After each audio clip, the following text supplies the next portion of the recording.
안녕하세요. 차교수와 문제풀이 벌써 10번째 시간입니다. 오늘은 조금 기초로 돌아가서 벡터의 곱셈인데 두 번에 나눠서 하려고 합니다. 곱셈 중에서 스칼라 곱에 대한 이야기를 오늘 하겠습니다. 먼저 스칼라와 벡터가 무엇인지 보기로 하죠. 이 물리라고 하는 것은 자연현상을 무엇으로 나타내냐면 수학으로 표시합니다. 수학으로 표시한다, 식으로 표시한다라고 할 때는 숫자로 표시해야 되죠. 그래서 자연현상이 숫자로 되어 있어야 된다고 그랬죠. 그렇게 자연현상을 숫자로 표현하는 것을 무엇이라고 하냐면 바로 이 물리량이라고 합니다. 물리량은 무엇이냐면 자연현상의 일부를 숫자로 대표하는 것입니다. 어떤 물리량이 그것이 대표하는 숫자가 얼마야 라고 물어보는데 대답할 말이 없으면 그것은 물리량이 아닙니다. 그래서 노란 꽃 하면 노란 꽃은 자연에 있는 것이지만 그건 물리량이 아니겠어요. 노란 꽃이 3이다 뭐 이러지 않죠. 그런데 이렇게 숫자로 대표할 때, 물리량을 숫자로 대표할 때 그 숫자의 개수가 하나로, 숫자 하나로 온전히 대표되는 물리량이 있습니다. 그것을 뭐라고 부르냐면 스칼라량이라고 합니다. 그런데 그렇지 않고 하나로도 대표되지만 더 많은 숫자가 필요한 물리량이 있는데 그것을 벡터량이라고 합니다. 그래서 이 벡터량은 하나 이상의 숫자로 대표되는데, 그러면 몇 개로 대표되는지 이것은 사실은 어떤 차원의 공간에서 그 물리량을 말하느냐에 따라서 다르다라고 할 수가 있겠어요. 그래서 스칼라량은 크기만 갖는 물리량이다 이렇게 얘기할 때, 벡터량은 뭐라고 얘기하냐면 크기와 방향을 갖는 물리량 이렇게 얘기하는데, 방향이 중요해서 벡터라기보다는 그 물리량을 대표하는데 숫자 수가 하나하고 달리 더 많기 때문이다라고 하는 것입니다. 그래서 스칼라와 벡터를 비교해 가지고 구분을 해 보겠습니다. 먼저 몇 차원 공간인지, 그리고 스칼라는 몇 개의 수로 대표되고 벡터는 몇 개의 수로 대표되는지 한번 보겠습니다. 그래서 맨 처음에 우리가 흔히 쓰는 3차원 공간에서는 스칼라가 하나의 숫자로 대표됩니다. 그런데 벡터는 3개의 숫자로 대표돼요. 3차원 공간은 3개. 그래서 2차원 공간이라면 어떻게 되겠습니까? 2차원 공간은 스칼라는 역시 1개의 숫자로 대표되는데 벡터는 2개의 숫자로 대표됩니다. 자, 그러면 1차원 공간은 어떻게 되겠습니까? 스칼라는 역시 1개인데 벡터는 1개, 1차원 공간에서는 벡터도 1개의 숫자로 대표된다고 하는 것이죠. 그러면 어떻게 숫자 1개로 방향과 크기를 다 나타내느냐? 1차원 공간에서는 부호가, 벡터의 부호가 바로 방향을 나타냅니다. 1차원 공간에서는 방향이 저쪽 아니면 저쪽이죠. 그래서 두 방향 중에서 한 방향을 내가 플러스 방향으로 정하면 플러스 0보다 큰 양은 그 방향을 가리키고 0보다 작은 양은 그 반대 방향을 가리키는 것으로 숫자 하나로 방향을 대표합니다. 보통은 우리 주위에 3차원 공간이지만 3차원보다 더 큰 공간도 생각할 수가 있습니다. 그래서 일반적으로 N의 차원 공간이다 라고 한다면, 또는 4차원 공간이라고 한다면 사실은 4차원 공간 우리 금방 나오는데, 그때 스칼라, 4차원 공간의 스칼라는 1개, 4차원 공간의 벡터는 4개의 숫자로 대표되고, N의 차원이라고 하면 사실 이게 어떻게 해서 결정이 되냐면 스칼라는 N의 제로승계, 그러면 하나죠. 벡터는 n의 1승계, 그러면 n개가 되죠. 벡터 말고 또 다른 것도 있습니다. 그게 바로 뭐냐면 텐서인데, 텐서는 n의 제곱, n의 자승계 이렇게 대표되는 것으로 점점 더 어려워집니다. 자, 그런데 이렇게 스칼라와 벡터로 물리량들이 전부 나뉘어서 어떤 물리량은 스칼라고 어떤 물리량은 벡터인 걸 우리가 다 아는데, 물리책 보면 이 스칼라와 벡터가 맨 처음 나오는 이유가 있는데, 스칼라에 대한 스칼라인 물리량은 전부 다 똑같은 연산법칙을 씁니다. 그 말은 더하고 빼는 방법, 곱하는 방법이 똑같아요. 근데 스칼라와 벡터는 그 방법이 다릅니다. 그래서 벡터이면, 어떤 물리량이 벡터이면 다 똑같은 곱하는 방법, 다 똑같은 더하는 방법을 사용하기 때문에 우리 스칼라와 벡터를 미리 먼저 알아두는 것이 좋습니다. 자, 그러면 먼저 스칼라와 벡터 사이에 어떤 연산이 가능한지 보겠습니다. 스칼라는 스칼라와 스칼라를 더할 수 있습니다. 이렇게 더하면 어떻게 되냐? 숫자 하나에다가 숫자 하나 더하면 숫자 하나 되겠죠? 이게 바로 스칼라 됩니다, 결과가. 그런데 스칼라에다가 스칼라를 곱하면 어떻게 되냐? 이것도 숫자 하나에다가 숫자 하나 곱하면 역시 숫자 하나입니다. 그래서 그냥 스칼라 되는 거죠. 근데 스칼라에다가 벡터를 더하면 어떻게 되느냐? 자, 이런 연산은 하지를 못합니다. 우리가 더하고 빼고 할 때는 같은 종류의 같은 스칼라면 스칼라끼리, 벡터면 벡터끼리만 더할 수가 있습니다. 그래서 스칼라에다가 벡터를 더하는 것은 가능하지 않다라고 하는 것이죠. 우리 식에다가 스칼라하고 벡터를 같이 더해놨으면 안 됩니다. 그러면 스칼라하고 벡터를 곱할 수는 있느냐? 곱할 수는 있어요. 스칼라는 숫자 하나죠. 벡터는 숫자 3개죠. 각 숫자에다가 숫자 하나를 전부 다 곱해가지고 숫자 3개를 만들어서 그 결과가 무엇이 되겠습니까? 그 결과가 벡터가 됩니다. 이제 스칼라와 벡터의 곱셈을 했는데 이제 남은 게 뭐가 있냐면 벡터하고 벡터의 덧셈과 벡터하고 벡터의 곱셈이 있습니다. 자, 벡터에다가 벡터를 더하면 어떻게 되겠어요? 네, 숫자 3개하고 숫자 3개를 나란히 순서대로 더하면 되겠죠. 그래가지고 무엇이 되냐면 벡터가 됩니다. 그런데 벡터하고 벡터를 곱하면 이거 조금 복잡해집니다. 사실은 자연현상에서도 벡터와 벡터를 곱하는 경우가 있는데 벡터와 벡터를 곱해가지고 스칼라가 되는 물리량이 있고 벡터가 되는 물리량이 있어요. 자, 이것을 수학적으로 구분해야 되겠습니다. 벡터와 벡터를 곱하면 그래서 3가지 결과가 나옵니다. 아까 우리가 텐서 이야기를 했었죠. n 차원 공간에서 n 제곱개의 숫자로 대표되는 것입니다. 그래서 그것까지는 우리가 배우지 않는다고 하더라도 벡터와 벡터를 곱해서 스칼라가 되는 것은 숫자 하나로 만드는 경우입니다. 자, 이걸 어떻게 하냐면 다 곱하기인데 어떤 곱하기 표시로 하느냐? 우리 초등학교까지 곱하기 표시할 때 A하고 B를 곱하면 A, B를 그냥 써도 A, B 곱하기죠. 또 A에다가 점 찍고 B 곱해도 그 그냥 A, B 곱하기죠. 그리고 A하고 가입표하고 B에도 A 곱하기 B죠. 자, 이렇게 3가지나 곱하는 데 쓴 기호가 있었죠. 그걸 우리가 이제 나누어서 사용합니다. 그래서 벡터와 벡터를 곱해서 스칼라 곱으로 만들 때는 어떻게 하냐? 점으로 찍어서 표시합니다. 두 벡터의 곱하기 가운데 점이 있으면 이것은 스칼라 곱이다. 그 결과가 스칼라다라고 하는 걸 이야기해 줍니다. 그래서 이걸 뭐라고도 부르냐면 점곱이라고도 부르고 도트 프로덕트라고도 부릅니다. 스칼라 프로덕트라고도 부르고. 그러면 벡터가 되는 경우는 어떠냐? 벡터가 되는 경우에는 이 가위표를 이용합니다. 가위표를 이용해 가지고 곱하기 표시를 하겠어요. 그리고 텐서가 되는 경우는 아무것도 안 쓴 거 A, B를 그대로 쓰면 이게 바로 텐서다 이렇게 이야기할 수가 있겠어요. 자, 이렇게 스칼라곱과 벡터곱 2가지가 있는데 이 시간에는 스칼라곱을 먼저 공부하고 다음 시간에 벡터곱을 소개하겠습니다. 그러면 두 벡터의 스칼라곱은 어떻게 정의가 되느냐? 숫자 하나로 만든다 그랬죠. 우리 벡터를 표시할 때는 위에다가 화살표 표시하죠. 그래서 두 벡터를 스칼라 곱했을 때 이렇게 점을 찍어서 곱했습니다. 그래서 숫자 하나가 됐어요. 이 결과가 뭐가 되냐면 A는 숫자 3개고 B는 숫자 3개라면 A에도 숫자 3개가 있고 B에도 숫자 3개 있는데 이 숫자들을 곱해가지고 어떻게 숫자 하나를 만들 수가 있겠습니까? 한번 생각해 보세요. 그럴듯한 게 뭐가 있냐면 이렇게 하면 아주 그럴듯합니다. 숫자 하나를 만드는데 이렇게 해놓고서 네, 첫 번째 숫자끼리 곱하고 두 번째 숫자끼리 곱하고 세 번째 숫자끼리 곱하고 다 더하면 그러면 어때요? 아, 숫자 하나 만들었죠. 자, 이렇게 곱하는 게 아주 그럴듯합니까? 그럴듯하지 않습니까? 그럴듯합니다. 이게 바로 스칼라곱인데 이 정의가 놀랍게도 재미있게 정의하는 게 됩니다. 그게 바로 뭐냐면 A.B는 이게 스칼라곱입니다. 이 A.B는 어떻게 정의되냐면 저기 줄 3개 끈 거 이거 정의한다라고 하는 뜻이죠. AB 코사인 세타 이렇게 정의합니다. 이렇게 정의한 게 아까 우리가 한 거 3개의 숫자하고 3개의 숫자를 차례대로 곱해서 더한 거하고 같은 결과가 됩니다. 자, 그래서 보면 자, 여기서 이게 무슨 뜻이냐면 A라고 하는 것은 A 벡터의 크기를 그냥 A라고 썼어요.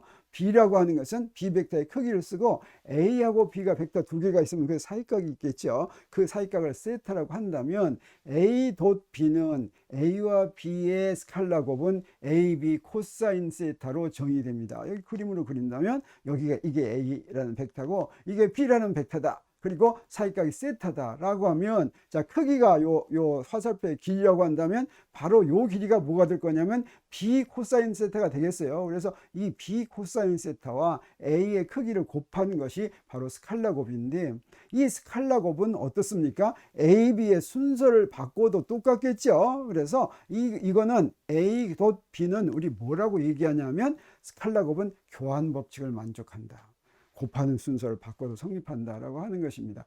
근데 우리가 교환법칙 그냥 당연히 성립하는 거 아닙니까? 그렇지가 않습니다. 이제 벡터로 가면 교환법칙이 성립하지 않는 게 있어요. 스칼라 곱은 교환법칙이 성립하는데 벡터 곱은 교환법칙이 성립하지 않습니다. 그래서 여기서 특별히 우리가 강조하는 것입니다. 그리고 또 하나 있습니다. 만약에 A.B가 0이면 어떻게 되겠습니까? A는 0이 아니고 A도 크기가 0이 아니고 B도 크기가 0이 아닌데 둘을 곱해서 0일 수가 있겠습니까? 없겠습니까? 있습니다. 코사인 세타가 0이 되면 되죠. 코사인 세타가 어떨 때 0이 됩니까? 세타가 90도일 때. 보세요. 여기 이렇게 성분이 있는데 세타가 90도면 성분이 0이 되죠. 자, 그 경우 다시 말하면 A.B가 0이다라고 하는 것은 뭘 얘기해 주냐면 두 벡터가 서로 수직이다라고 하는 것을 이야기해 줍니다.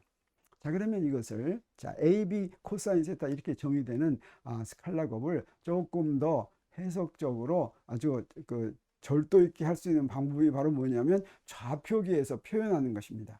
직각좌표기, 직각좌표기가 X축 성분, Y축 성분, Z축 성분 이렇게 하는 것이죠. 자, 직각좌표기에서 이 성분들을 표현해서 곱하면 어떻게 되는지 보겠습니다. 그거 하기 위해서는 우리 무엇을 먼저 하면 좋냐면 A.B의 정의는 AB 코사인 세타라고 그랬죠. 근데 이것을 직각좌표계의 단위 벡터에다가 적용합니다. 이게 무슨 얘기냐면 여기 X hat X X는 X축 방향의 단위 벡터지요. 크기는 1이고 그 방향을 가리키는 겁니다. 그래서 여기 똑같은 X 하면 크기가 1이니까 X하고 코사인 0도 이렇게 됐죠. 이게 1이 됩니다. 근데 X.Y는 어떻게 돼요? 크기는 1이지만 사이각은 90도죠.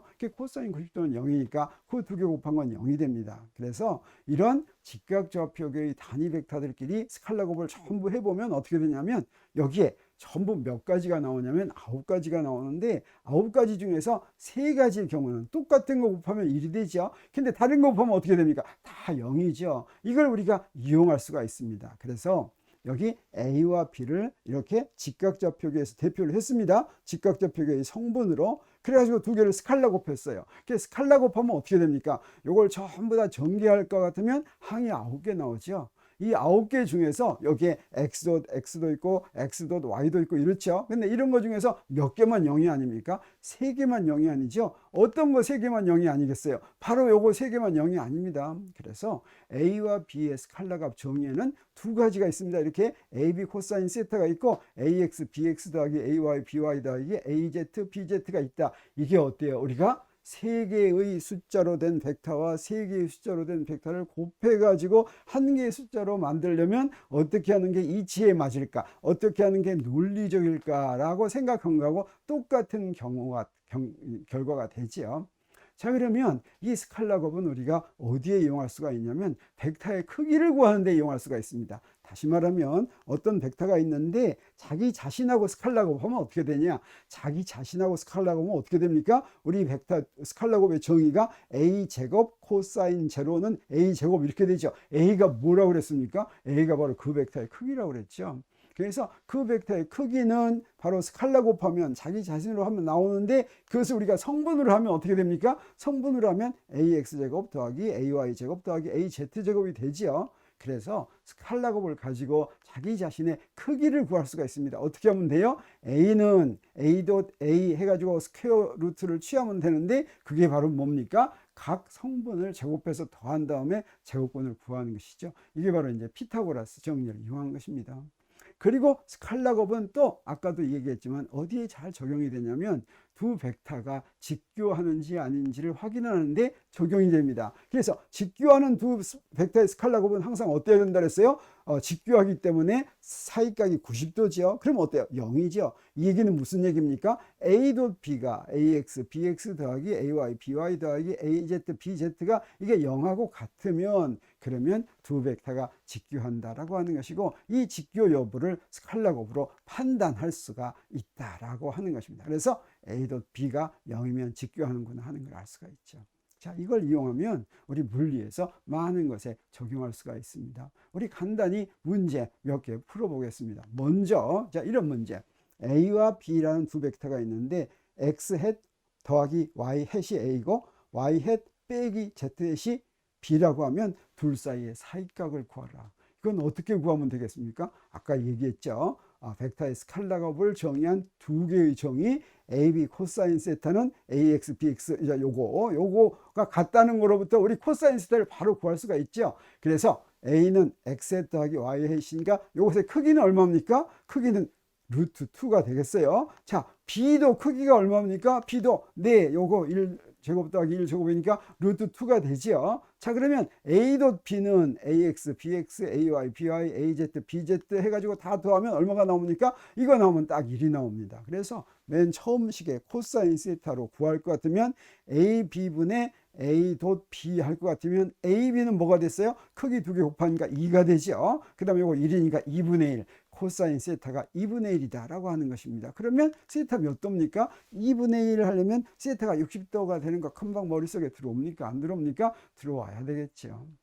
자, 그러면 조금 어려운 문제 한번 해보겠어요. 자, 그림이 있는데 그림에서 세 변의 길이가 1, 2, 3인 직육면체가 있습니다. 이 직육면체에서 어떻게 삼각형을 그리냐면 이렇게 삼각형을 그리겠어요. 한 변 이렇게 되고 다른 변은 저렇게 되고, 자, 이런 삼각형을 그리겠어요. 이런 삼각형을 그려가지고 요 각이 얼마인지 알아보라고 하는 것이죠. 이걸 그려가지고 이렇게 구하려고 하면 굉장히 힘듭니다. 그런데 요 두 변을 우리가 벡터로 표시하면 쉽게 구할 수 있어요. 벡터를 표시하기 위해서는 우리가 어떻게 합니까? 먼저 좌표축을 그려야 되겠죠. 그래서 X축을 이렇게, Y축을 저렇게, Z축을 이렇게 그리면 A라는 벡터는 어떻게 되겠어요? A라는 벡터는 2Y 햇 빼기 Z 이렇게 되겠습니다. 자, 그러면 B라는 벡터는 어떻게 되냐면 마이너스 3X 햇 더하기 2Y 햇 이렇게 되겠어요. 그러면 A와 B의 크기를 금방 구할 수가 있겠죠. 그래서 A의 크기는 루트 5가 되는 거나 B의 크기는 얼마가 됩니까? 제곱해서 더해서 루트 씌우면 되니까 루트 13이 되는구나. 그러면 코사인 세타는 어떻게 됩니까? 그거 하기 위해서는 먼저 A.B를 구해야 되겠죠. 그래서 A.B를 구하면 어떻게 돼요? 여기다 이렇게 집어넣으니까 간단히 뭐가 되냐면 4가 되는 거 우리가 알 수가 있기 때문에 코사인 세타는 AB분의 A.B에서 그대로 집어넣으면 A, B는 요거 두 개 곱하니까 65의 제곱근이 되죠. 그러면 요거를 계산하면 0.4961이 됩니다. 0.5보다 조금 작네요. 그러면 세타는 어떻게 되냐면 세타는 60도보다 조금 큽니다. 요거 어떻게 뭘로 하면 되겠어요? 계산기로 찍어보면 금방 알죠. 우리 그러면 문제 한 문제만 더 해보겠습니다. 자, 이런 문제 있다고 하겠어요. XY 평면에 어떤 벡터가 놓였는데 그 벡터가 이 A라는 벡터, A는 X 더하기 2Y 더하기 Z입니다. 이 벡터와 수직인 벡터를 구하라. XY 평면에 놓여 있으면서, 자, 이걸 구하려면 어떻게 하면 될까? 뭘 이용하면 좋냐면 그 벡터하고 이 벡터의 스칼라 곱이 0이다라고 하는 걸 이용해야 되겠죠. 그 다음에 XY 평면에 놓였다라고 하는 건 무슨 뜻이냐면 이 벡터의 Z축 성분이 0이다라고 하는 뜻이 되겠어요. 그래서 그 벡터 B를 두 성분, X축 성분과 Y축 성분만 있고 그 성분이 알파, 베타라고 하겠어요. 그리고 알파와 베타를 구하면 되겠죠. 이 알파와 베타를 구하기 위해서 식이 두 개 필요하죠. 첫 번째 식 무엇입니까? 자, 두 벡터가 A와 B가 서로 직교한다라고 하는 조건이 뭐예요? A도 B는 어떻게 구해요? A도 B는 이렇게 성분별로 곱하면 되죠. 즉 알파 더하기 2베타인데 이게 0이어야지 되겠죠.